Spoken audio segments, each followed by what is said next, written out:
Hi everyone, in today's video we're going to be looking at warm-up and cool-downs, particularly looking at paces, different strategies you can use within your warm-ups and cool-downs, and sometimes some examples of actually when it doesn't matter too much if you don't do as much of these two things.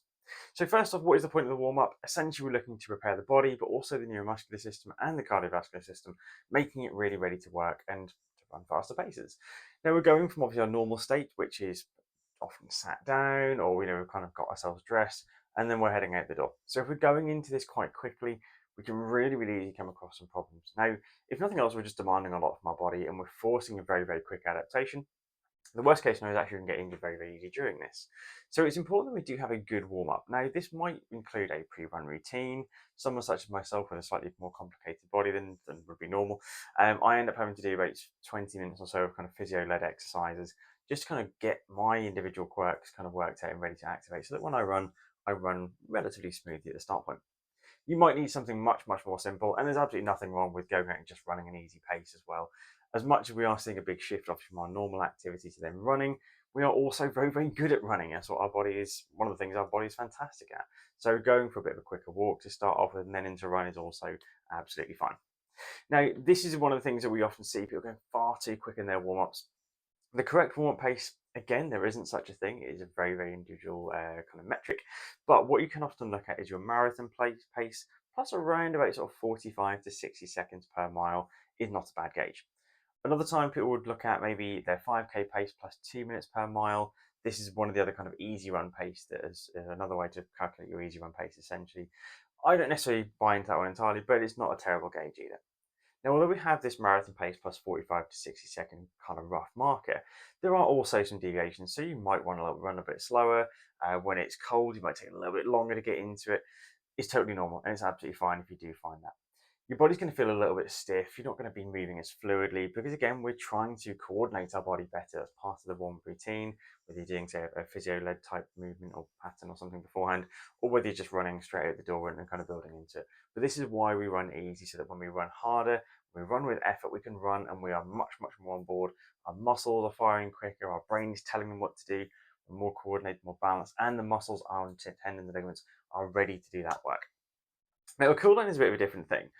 Cooldowns, I've seen people kind of junk miles and say they're not that beneficial, but they are. Essentially, any distance you're running after you've done that main bulk of your session is additional time that your heart rate is elevated.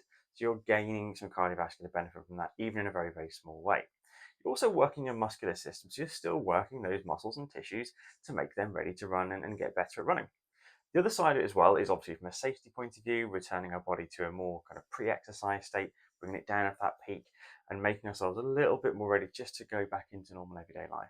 We're preventing blood pooling in the lower limbs or certainly reducing that risk by contracting those muscles to push the blood back up towards our heart. So chances of fainting and things like that are much reduced. There are different tactics you can use, but one of the big problems I see is that people are running their cooldowns far too hard. Occasionally it happens in the warm-ups as well, but less so. Cooldowns though often are very quick. Now I've seen this in particular my quicker clients over the years, where they're running their marathon pace or even sometimes quicker in their cooldowns, having continued essentially on from the finishing at marathon pace or quicker. And you're going, oh, well, I feel great though. Well, did you in a great rhythm? Your body's warmed, your body's ready. So absolutely your cooldown pace, when we revert to what would have initially been our warm-up pace or something similar, will feel pretty easy, almost far too easy, because the body is bounding along and bouncing, and that's fine. However, we're not really taking that down. They're not preparing the body to kind of relax again. The other side as well, and this is particularly relevant for those of us who are injury prone, is that is physiological stress on your body. So although it might feel easy running at 6:30 pace when you're meant to be running at 6:45 to 7-minute pace, but every time you're running those extra 1 to 2 miles at 15 seconds or so per mile quicker, you are increasing the stress load on your body, increasing your risk of injury. So it really is important that you do take your cool downs relatively comfortably and make sure you're recovering well.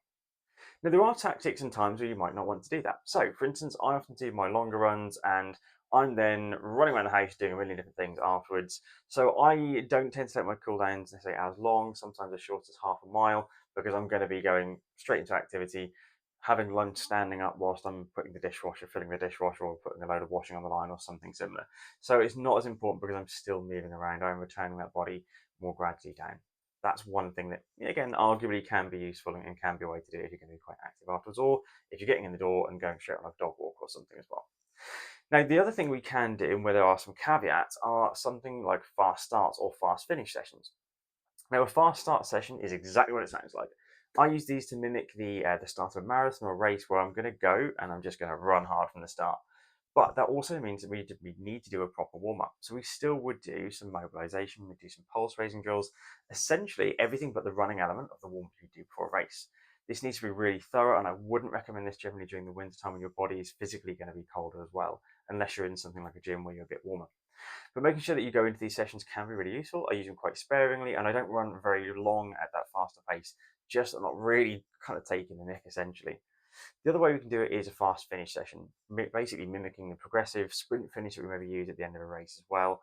But again, I would then take a good 5-10 minute walk afterwards. I wouldn't just finish that session and go, done. We have to keep moving and keep the body cooling down and say, just look after ourselves essentially. So basically, you want to warm up nice and steadily, have a good warm up routine, potentially beforehand as well. Cool down at a nice, easy pace, even if it feels far too easy. Apart from if you're doing those fast sessions where fast start or fast finish, again, warm up properly beforehand and still cool down properly afterwards. See you soon.